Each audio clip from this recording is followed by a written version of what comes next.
Good morning. Today's session is all about changing nature of visa for Nepal, how the financial documents uh, criteria has been changed, and what are the different types of financial documents which are needed for Nepal now. So before we move on to that one, it's very important to understand this is not something which has been created overnight, or this is not something which has been come out of a bush or a jungle to harass student or to disappoint the students from coming to Australia. This was pretty much expected. Okay, all the stakeholders, starting from the providers to agents to parents to students, they all have contributed to this one. Everyone is a culprit here, but let's not put a finger on anyone. The reason being is whenever you are planning to make your career in any industry worldwide, what exactly are the things which are needed from your end? An honest approach, an ethical process to follow, and also to make sure that we know what exactly we are doing so that we can get a student who are ethical, who are there to make their life, and who are there to study for their better future in order to become a global citizen. Are these things happening with Nepalese students when they are planning for study in Australia? Answer is somewhat no. Irrespective of their year of passing, irrespective of their financial obligation and capacity, irrespective of their academics, irrespective of their previous course of study, providers and agents had just one intention along with the parents and students to get a visa for Australia anyhow and land into Australia anyhow. So that greed of Australian visa, that greed to land in Sydney, Melbourne, Perth, Adelaide, Canberra, Tasmania, that greed of anyhow we settle down in Australia, that has led to this situation where we are at the moment. So now Department of Home Affairs from Australia has put a very clear cut new rules which will be applied to vet sector as well as higher education sector in order to satisfy the financial requirement from any student visa which will be lodged from Nepal. There might be few occasions where one or two visa might get granted without this documentation, things like that, but that will be like taking a lottery and hoping to win millions of dollars without putting your hard yard or your efforts. So what are those criteria? What exactly you need to do? So it's very important to understand whatever is happening is not to make your life hard. So let's try to go one by one through all the criteria, what exactly the needed. So number one, in case of a owner or partner of a business and you provide a documentation for ownership or partnership in a business, in that category you need a PAN certificate of business, permanent account number, PAN certificate of business.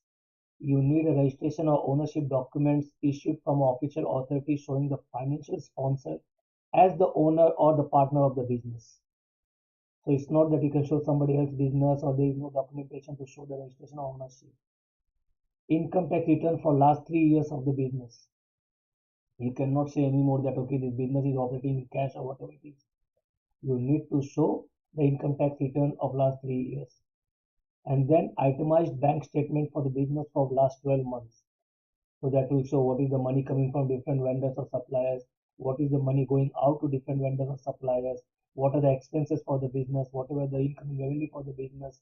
So itemized bank statement. So in case of ownership or a partner in business who is showing your sponsorship, you need a PAN certificate of the business, income tax return for last 3 years, and itemized bank statement for last 12 months, as well as registration or ownership document from the official authority, from a Nepal government or the official authority showing the financial sponsor as owner or partnership in the business. That's the first thing.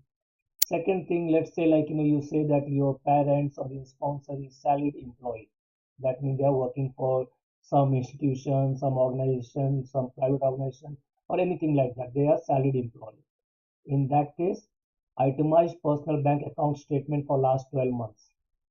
So the bank account statement of a sponsor showing the salary coming into the account, what are the type of expenses, what is happening in last 12 months. Okay, and this include the salary account or saving account or other bank account held by that sponsor.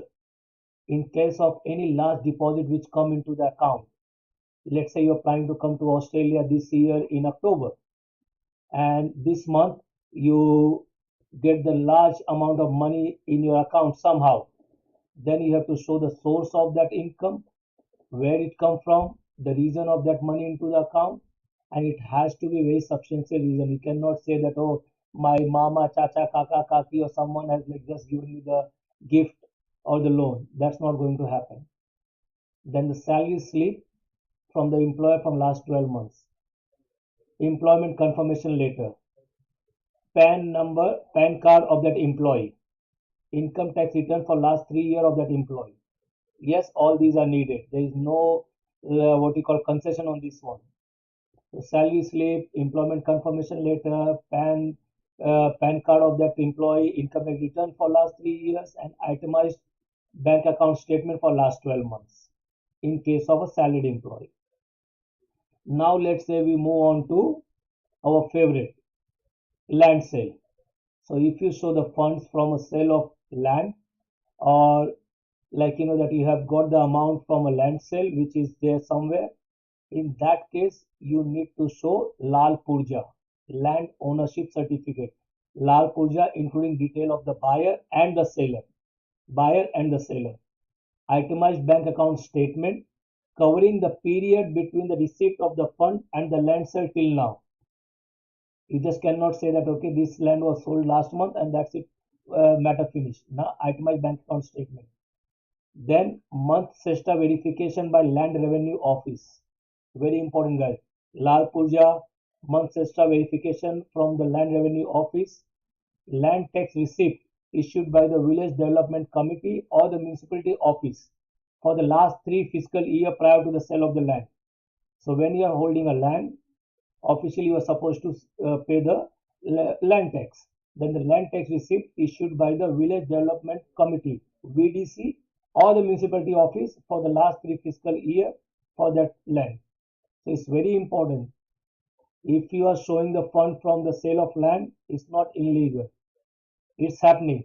But then show the Lal Purja, show the Mansesha verification, show the itemized bank account statement, and the land tax receipt issued by the VDC or the municipality office.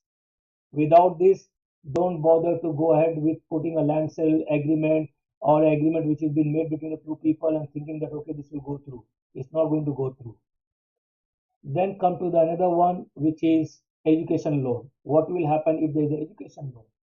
So if there is an education loan, in case of education loan, please show the itemized bank statement covering the period between the disbursement of the loan till now, what exactly happening. It should not happen that money has come out of the education loan and then education loan is done and dusted. That's not going to happen. Loan account statement covering the period between the approval of the loan, okay, till now, where a property has been used as a collateral. Then of course you again have to show the Lal Purja, land tax received by the VDC or the municipality, okay, for the last 3 years. And then very important, only the banks which are authorized by the Nepal Rashtra Bank (NRB), they are listed there. They are the banks which will be approved as per the regulation 1.03 of the Act. So it's not that you are going to go to any cooperative bank or any private institution and get the education loan and that will be acceptable. So please check the NRB website for the approved bank. So these are the 4 different types of category where sponsorship has been in effect in the past or been shown in the past. So ownership in the business, PAN card, 3 years of tax return for the business, itemized bank statement of the business, and registration of the ownership certificate of the sponsor in that business. If you're salaried employed, last 12 months of bank statement showing all the salary, expense, and everything. If there's a big amount coming into the account, then the source of the income and explanation, employment confirmation letter, pay slip from last 12 months, PAN card, and itemized tax return for last 3 years. In case of land sale, Lal Purja, Itemized bank account statement covering the period between the receipt of the fund of the land sale till now, month extra verification from Land Revenue Office, last 3 years of land tax received from VDC or the municipality office.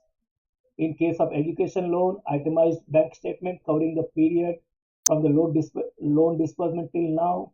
If the land has been put as a collateral, then again the Lal Purja land tax received from VDC or the municipality office, and only the banks which are uh, defined under Revision 1.03, which are listed in NRB, National Rashtriya Bank, those are the ones which are acceptable.